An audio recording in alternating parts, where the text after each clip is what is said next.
Bello Bouba Maïgari et Issa Tiroma Bakari, respectivement président de l'UNDP et du FSNC. Est-ce qu'ils vont se présenter face à Paul Biya? C'est donc la question que tout le monde se pose en ce moment.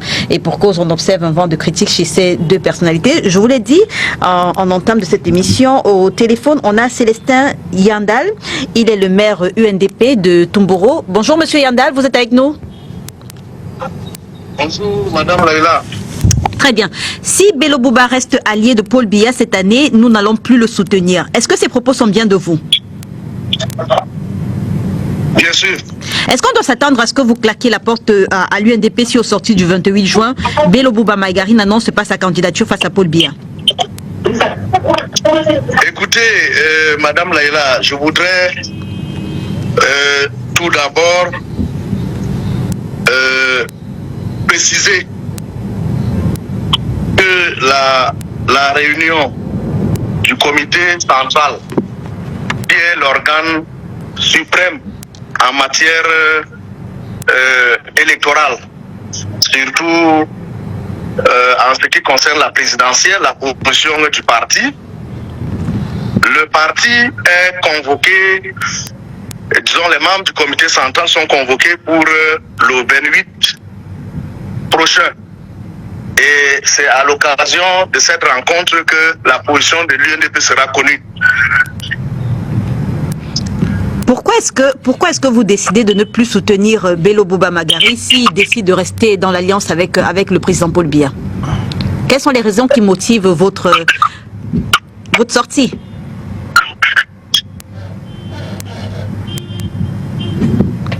Monsieur Yandal, vous êtes avec nous?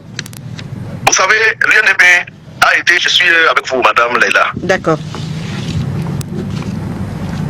Allez-y, vous disiez l'UNDP a été? L'UNDP a été de tout le temps un soutien de poids pour le renouveau depuis bientôt 30 ans. Oui. L'UNDP a été un soutien de poids pour le RDPC depuis bientôt 30 ans. Oui. Mais malheureusement, ce que nous, les cadres de l'UNDP et la base militante constatent, c'est que l'UNDP est le dindon de la farce dans cette alliance entre le RDPC et nous. Qu'est-ce qui vous fait dire que vous êtes le dindon de la farce? Les engagements qui sont pris, dans le cadre de l'alliance gouvernementale entre l'UNDP et le RDPC ne sont pas respectés par notre allié. Lesquels par exemple? Je vous ai envoyé une copie de la plateforme gouvernementale entre l'UNDP et le RDPC. Je voudrais que vous lisiez la dernière phrase ou le dernier paragraphe de ce qu'on peut appeler le préambule de cette plateforme. Il est clairement écrit que l'UNDP et le RDPC devaient travailler ensemble dans le but d'améliorer la démocratie dans notre pays, promouvoir l'état de droit, bref, travailler dans le cadre d'un gouvernement d'ouverture. Malheureusement, tous ces engagements ne sont pas respectés par l'allié. Et ce, depuis 30 ans déjà. L'alliance qui date de 28 novembre 1997.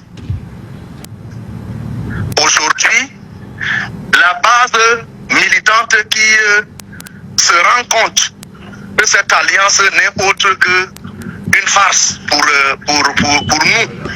L'UNDP a connu beaucoup de hauts et surtout de bas dans le cadre de cette alliance.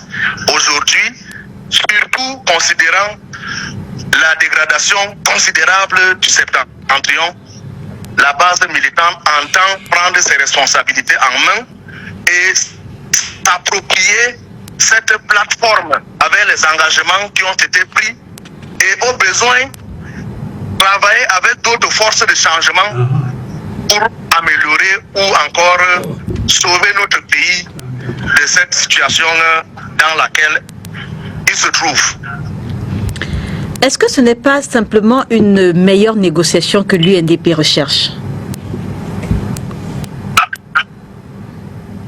avec le pouvoir? C'est ce que nous suivons dans l'opinion, que l'UNDP voudrait juste peut-être faire du chantage pour avoir plus d'audience afin de négocier sa position dans le gouvernement. Ce qui est faux. Je ne vais pas tout de suite donner la déclaration qui sera lue lors de la réunion du comité central du 28. Donc il est fort possible qu'au sortir de cette réunion du comité central de l'UNDP, que M. Bello Bouba Maïgari annonce sa candidature. Je ne vais pas tout de suite le dire, mais ce que la base réclame, c'est que l'UNDP doit avoir un candidat à cette élection présidentielle, et le candidat, c'est Bello Bouba Maïgari. Très bien. On reviendra avec vous tout à l'heure. La présidentielle s'annonce très chaude. Les amis, sur cette chaîne, nous partageons les actualités sur l'Afrique, sur les pays africains tels que le Cameroun, la Côte d'Ivoire, l'AES également. Ce sont des actualités qui doivent nous intéresser, la jeunesse d'aujourd'hui. C'est pour cela que je juge bien de partager ces quelques clichés avec vous régulièrement, pour que nous puissions aussi nous intéresser à nos politiques africaines. C'est nous qui allons changer certaines choses dans nos différents pays, raison pour laquelle c'est plus que urgent de s'intéresser à la politique de nos différents pays. Je voulais juste partager ces quelques clichés avec vous. Si vous ne l'avez pas encore fait, n'hésitez surtout pas de partager, de liker et surtout de vous abonner et d'activer la cloche de notification.